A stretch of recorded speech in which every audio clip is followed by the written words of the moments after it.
Welcome! Today we are discussing Task 2 for your communication course.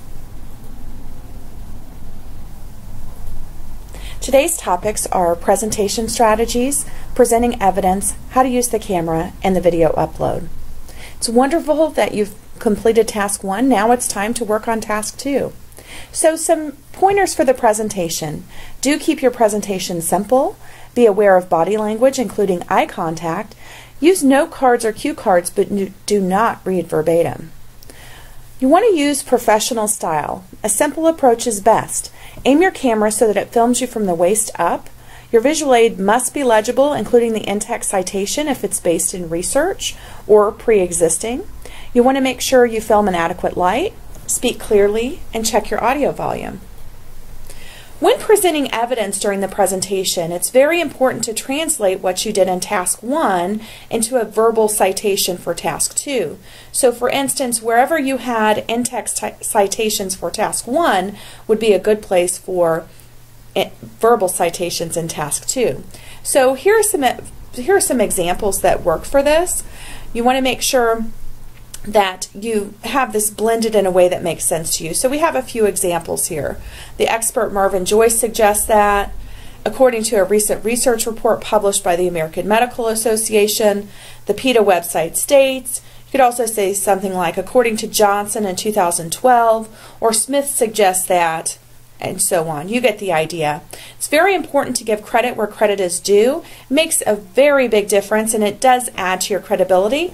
Make this fun, and Task 1 really did help prepare you for this. Some presentation reminders. Do make sure to practice, practice, practice. That's a great way to reduce your anxiety and make you feel confident. And do stay within the time limit between 5 and 7 minutes.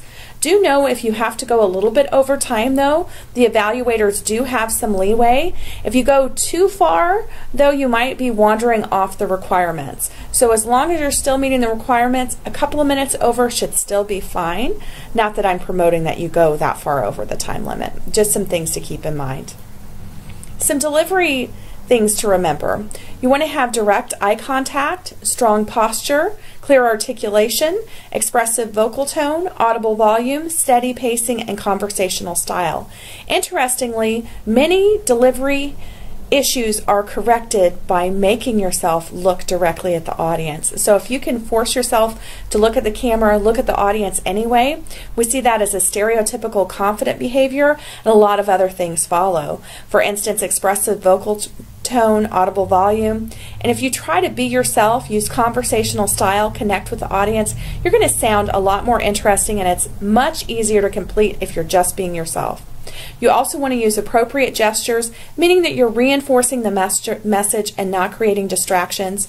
You want a pleasant facial expression, which also means you're reinforcing the message.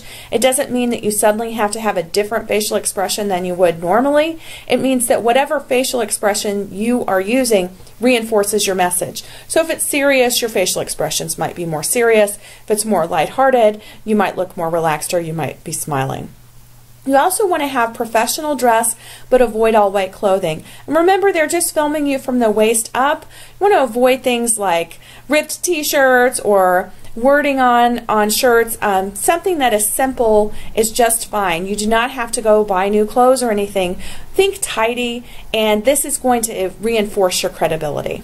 Okay? Some camera options. We do have the WGU Criterion camera, or the testing camera that was sent to you. That works very well for this purpose. If you use that, you might want to go to a free website and get some video software if your computer does not already have video software.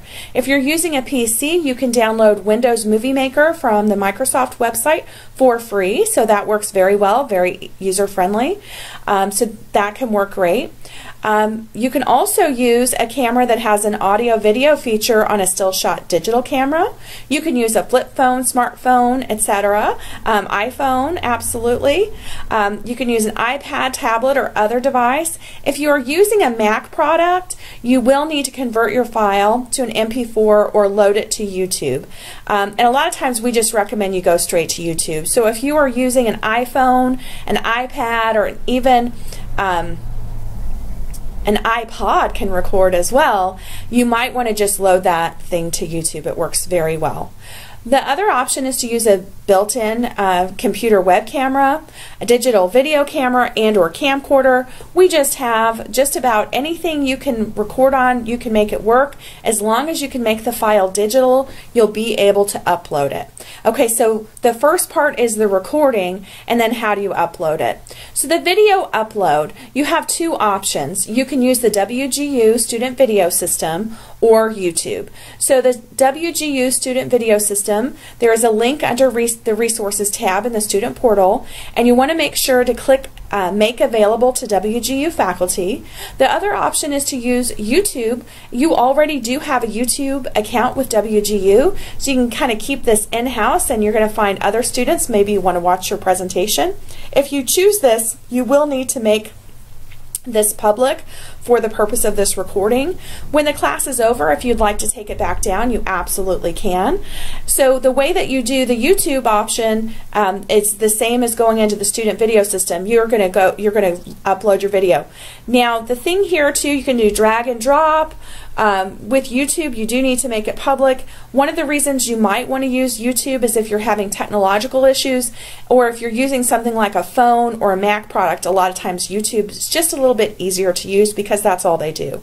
The way that you turn in either one is you're turning in a link. So whether you use the student video system or YouTube, you will copy and paste your link to your video into TaskStream. Under Task 2, there's a place that says Links on the toolbar next to Attachments. You click that. You can name your link what you like. You could put Task 2 and then, or whatever title you want to give it, and then make sure to copy and paste your link. Some technical tips for SVS. So again, you find the SVS at svs.wgu.edu, and what we have found is that Mozilla Firefox tends to work best with the student video system. Google Chrome tends to freeze, and Internet Explorer shows a NetStream error. Both of these still work, they still load, but it may not show up properly on your end, which can cause some anxiety. So if at all possible, I would actually use Mozilla Firefox if you're using the student video system. Do know also that when loading to the student video system, it can take a couple of hours, so do not panic if it does not instantly upload. When it is loaded to the system, you'll get an email with the link that you turn into TaskStream. Also know that because this takes a while, you might want to turn your sleep function off on your computer so it doesn't accidentally go to sleep and interrupt the upload.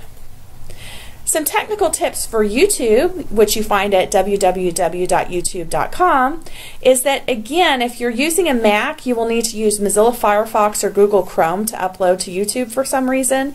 Most file formats work here though, and if you're going straight from an iPad or iPhone, a lot of times there's a button and you can go straight to YouTube. After you click Video Upload, you can select your file or drag and drop. The video editor is a great place to see if your video loaded properly, and you might want to try it from another device to make sure it is actually public. And then again, make sure to turn in your link. Copy and paste the link into your video, into TaskStream under Task 2 Links on the toolbar next to Attachments. You are now ready to finish Task 2. Please let us know if you have any questions. You can contact the communication team at com@wgu.edu, or you can call our toll-free number. Have a great day. Thank you.